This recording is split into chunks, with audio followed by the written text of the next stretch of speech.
یہ جو childhood asthma جس کو ہم کہتے ہیں بچوں میں، یہ ختم ہو جاتا ہے جیسے آپ نے بتایا ابھی اس کے بارے میں؟ اچھا، اس کی 2 فیزز ہوتی ہیں. عام طور پہ اگر اس کو شروع سے ہی اچھا کنٹرول کر لیا جائے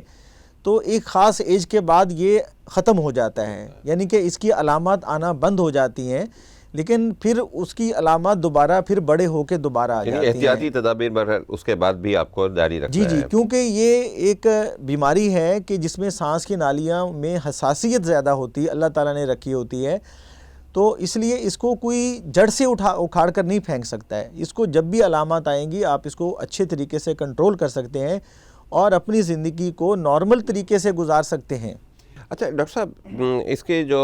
علاج ہوتا ہے اس میں عموماً 2-3 قسم کی دوائیں استعمال ہوتی ہیں، جس کو آپ کہتے ہیں کنٹرولر میڈیسن، ایک لانگ ٹرم تھراپی ہوتی ہے جو پریونٹیو کرتی رہتی ہے.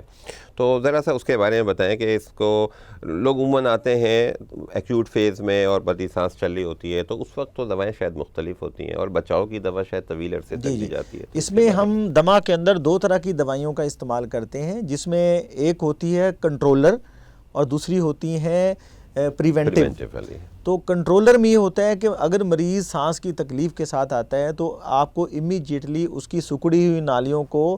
اس کو پھلانے کے لیے دوائیاں دینی پڑتی ہیں تاکہ اس کے سانس میں آسانی پیدا ہو جائے،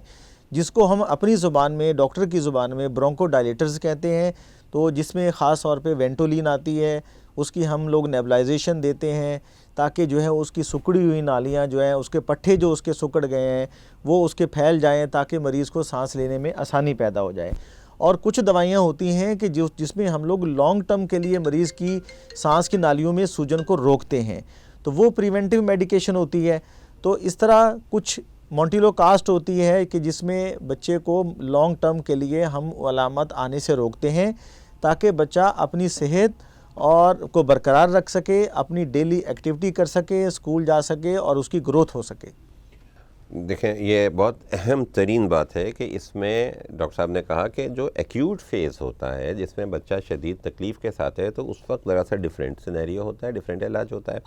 لیکن پھر ڈاکٹر صاحب بتا رہے ہیں کہ دوائیں دی جاتی ہیں کہ اس کو مستقل آپ دیتے رہیں تو یہ بار بار اٹیکس کم ہو جائیں گے.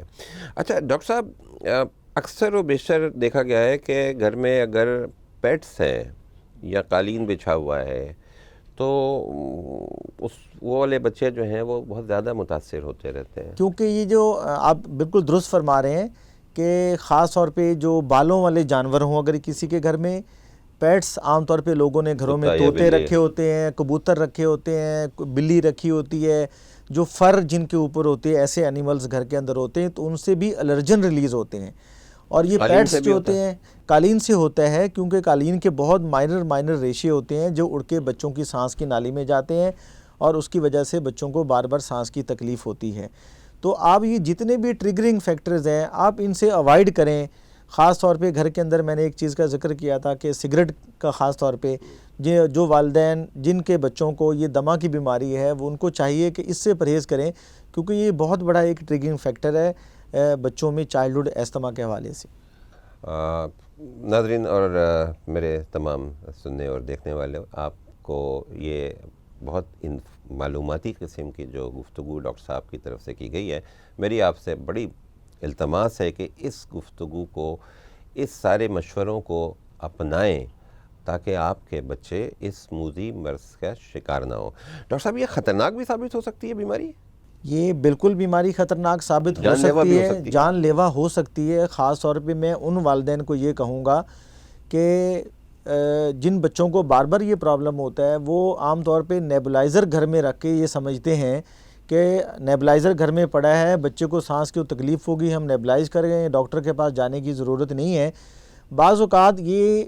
بچے کی طبیعت بہت زیادہ خراب ہوتی ہے کہ جس میں اس کو سانس کی شدید تکلیف ہوتی ہے، لیکن ماں باپ اس کو اسیس نہیں کر پاتے ہیں، ماں باپ اس کو دیکھ نہیں پاتے ہیں کہ بچے کی تکلیف کی شدت کتنی ہے، اور اس میں خدا نہ خواستہ سانس کی نالیاں بالکل جکڑ کے بچے کا سانس رکنے کا بھی احتمال ہوتا ہے. تو اس لیے میں آپ سے یہ کہوں گا کہ آپ نیبولائزر یوز کریں بھلے، لیکن یہ کہ ڈاکٹر کے مشورے سے کریں. ہاں، اگر کوئی بچے کو تکلیف ہوتی ہے تو فوری طور پہ ڈاکٹر سے ضرور مشورہ کرنا چاہیے، اور اگر آپ کا بچہ بالکل بھی ٹھیک رہتا ہے، تو سال میں 2 سے 3 مرتبہ ڈاکٹر کے پاس ضرور وزٹ کرنا چاہیے تاکہ اس کی بیماری کنٹرول میں رہے۔ اچھا بقیہ یہ تو فلو کی ویکسین کے بارے میں آپ نے بتایا تھا، لیکن ڈاکٹر صاحب اس کے علاوہ بھی جو شروع کی ساری ویکسین ہے وہ نمونیا سے بچاؤ کی ویکسینز بھی ہوتی ہیں، تو یہ ساری ویکسین میرے خیال میں لگوائیں تو بچہ زیادہ بہتر رہے گا۔ جی بالکل، ہماری جو گورنمنٹ ہے وہ آپ کو پتہ ہے کہ ویکسین دے رہی ہے، جس میں نمونیا کی ویکسین ہے، گردن توڑ بخار کی ویکسین ہے، خاص طور پہ جو نیموکوکل جراثیم ہے اس کی ویکسین ہماری گورنمنٹ لگوا رہی ہے۔ تو میں آپ کو یہ کہوں گا کہ اپنے بچوں کو حفاظتی ٹیکے پلیز ضرور لگوائیں۔ اس کی وجہ یہ ہے کہ جو بچے اپنے آپ کو جن والدین اپنے بچوں کو حفاظتی ٹیکے لگواتے ہیں ان کے بچے بڑی حد تک جو ہے نا وہ نمونیا کی بیماری سے بچ جاتے ہیں۔ اور ایک اور امپورٹنٹ چیز میں آپ کو جو بتانا چاہتا ہوں وہ ہے ماں کا دودھ۔ جو بچے ماں کا دودھ پیتے ہیں ان کو یہ دمہ کی بیماری کے چانسز بھی کم ہوتے ہیں، ان کو نمونیا کے چانسز بھی کم ہوتے ہیں۔ اس لیے ان ساری احتیاط کے ساتھ ساتھ بچے کو کوشش کرنی چاہیے کہ ماں کے دودھ پہ جو ہے نا رکھنا زیادہ بہتر ہے، اور ہمارا مذہب بھی ہمیں یہی کہتا ہے کہ مائیں بچوں کو 2 سال تک دودھ پلائیں۔ تو ہم نے یہ دیکھا ہے کہ وہ بچے جنہوں نے مدر فیڈ کیا ان کے بچوں کو دمہ کی بیماری کے چانسز بہت کم ہو جاتے ہیں۔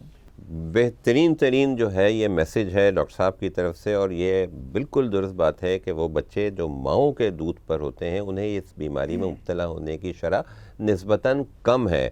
بلکہ اس کے برعکس جو گائے اور بھینسوں کا دودھ یا ڈبوں کا دودھ پلا رہے ہوتے ہیں اس میں چونکہ وہ کسی اور جانور کا ہے تو اس میں ڈیفرنٹ پروٹینز ہوتی ہیں، تو ملک پروٹین الرجیز بھی میرے خیال میں بالکل ہوتی ہیں، یہ اس بیماری کا ایک سبب ہوتی ہیں۔ تو بہت شکریہ ڈاکٹر صاحب، انتہائی اچھی گفتگو آپ سے رہی، اور تمام سننے اور دیکھنے والوں کو یہ ڈاکٹر صاحب کی شکریہ آپ کی طرف سے میں نے ادا کر دیا ہے، لیکن مجھے اس بات پر آپ امید ہے کہ آپ ڈاکٹر صاحب اپنی فیلڈ کے ماہر ترین آدمی ہیں، تو ڈاکٹر صاحب نے جو مشورے آپ کو دیے ہیں اور بیماری کے بارے میں جو کچھ سمجھایا ہے من و ان اس پر عمل کریں تو آپ کے بچے اس بیماری سے محفوظ رہیں گے۔ ہم آپ کے ساتھ ہوتے ہیں تقریباً ہر ہفتے، آپ واٹس ایپ پر اور فیس بک پر جہاں ہمارا یہ پروگرام دیکھتے ہیں اس میں ہمیں کمنٹ کریں، اپنی رائے سے نوازیں، اور آپ کو اگر ذہنوں میں کسی قسم کا کوئی سوال ہے